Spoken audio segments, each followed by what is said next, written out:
Mais pète les plombs si c'est nécessaire. Faut comprendre que les émotions dites désagréables, donc colère, rejet, révolte, rupture, sont systématiquement présentées comme immatures, comme toxiques ou dangereuses dans les médias, dans la psychologie populaire et sur les réseaux. Bah ouais, quand tu regardes, la colère est médicalisée, elle est criminalisée, elle est pathologisée, mais la colère n'est pas un défaut. C'est un signal vital de frontière, parce que sa suppression rend les peuples malléables, silencieux, pacifiés et désarmés. Ils ont supprimé ta rage, mais pas en te l'interdisant, en te faisant croire qu'elle était une maladie. On t'a appris à tout comprendre, à tout relativiser, à ne pas réagir, à gérer tes émotions, mais tu peux pas gérer tes émotions, c'est chimique, tu ne peux que les maîtriser. Mais comme tu sais pas faire, ben peu à peu, t'as cessé de réagir, même quand c'était légitime, même quand c'était grave, même quand c'était inacceptable. Tu te dis c'est pas grave, je suis au-dessus, ça sert à rien de s'énerver, mais ce que t'appelles sagesse, c'est parfois juste ta soumission intérieure. Parce que un homme qui ne se met plus en colère, c'est un homme qu'on peut pousser encore et encore, sans jamais qu'il ne dise stop. La vraie sagesse, c'est pas ça. La vraie sagesse, c'est de mettre les choses à leur place, et parfois, ben la colère maîtrisée est nécessaire. Mais ils ont neutralisé ta révolte,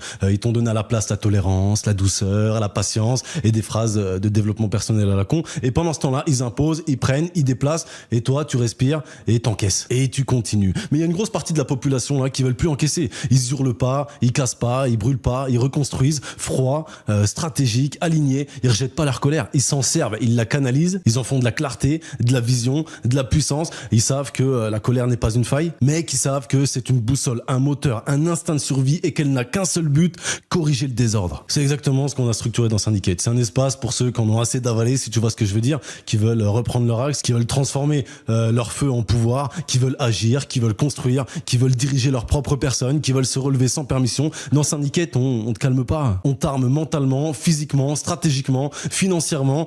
Tu ne repars pas plus doux, tu repars plus clair, plus dur et plus dangereux pour tout ce qui te maintenait à genoux. Tu veux de la discipline, tu l'auras. Tu veux des résultats, tu les activeras. Tu veux qu'on arrête de te marcher dessus, alors lève-toi dans le seul endroit où ta colère a une forme, c'est-à-dire dans Syndicate. Ta colère n'était pas une faiblesse, c'était l'appel du vrai toi.